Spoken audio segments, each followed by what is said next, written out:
Melbourne, Australia. Naomi Osaka never made it past the fourth round at any of the first 10 Grand Slam tournaments of her career. Now, still just 21, she's suddenly on the verge of a second consecutive major championship.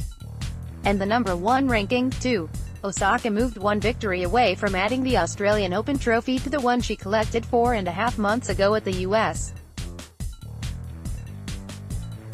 Open, using her smooth power to produce 15 aces and groundstroke winners at will while beating Karolina Pliskova of the Czech Republic 6-2, 4-6, 6-4 in the semi-finals Thursday. "I just told myself to regroup in the third set and just try as hard as I can," said Osaka, who saved 4 break points in the last set and finished the match with an ace at 185 km/h. A day after erasing 4 match points and a 5-1 deficit in the third set to stun Serena Williams in the quarterfinals, Pliskova could not produce the same kind of comeback. Instead, it is Osaka, the only Japanese woman to win a major singles title, who will face two-time Wimbledon champion Petra Kvitova on Saturday. The winner will rise to the top of the WTA rankings for the first time. Osaka is currently No. 4, Kvitova is No. 6. 2 years ago, Kvitova missed the Australian Open, just weeks after her left hand was stabbed by an intruder at her home in the Czech Republic. Back at her best during what she calls her second career, Kvitova surged to a 7-6, 2, 6-0 victory against 35th-ranked American Danielle Collins after Rod Laver Arena's retractable roof was closed as the temperature soared toward 40 degrees Celsius. Kvitova reached her first major final since the December 2016 knife attack that led to hours of surgery on the hand she holds her racket with, and first since winning Wimbledon for the second time in 2014. "I didn't know even if I was going to play tennis again," Kvitova said.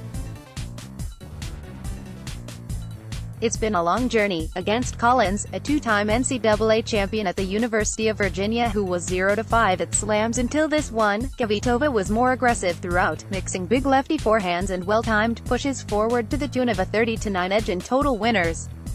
But the key to the outcome might very well have been what happened at 4-all after 35 minutes of action. That's when the decision finally was made to close the 15,000-seat stadium's cover, drawing cheers of approval from broiling spectators.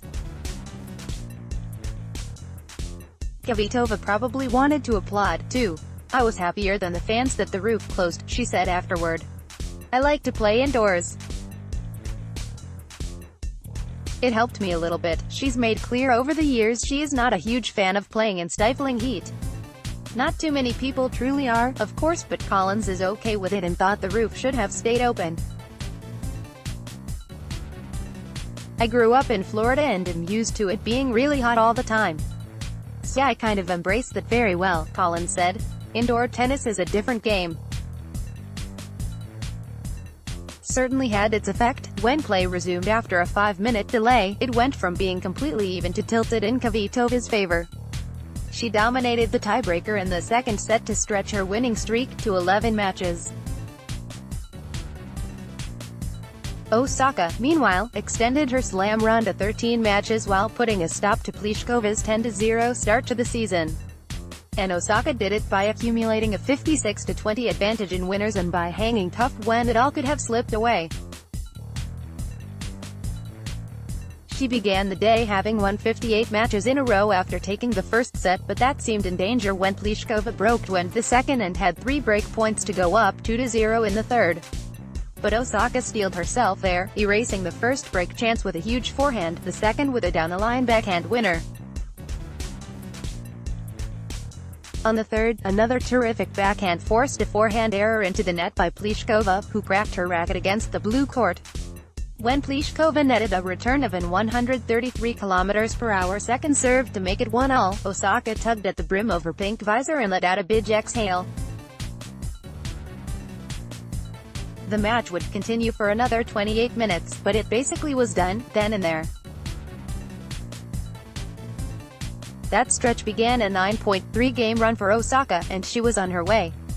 She would face one last break point at 4-3, but saved it with a 174 km/h ace.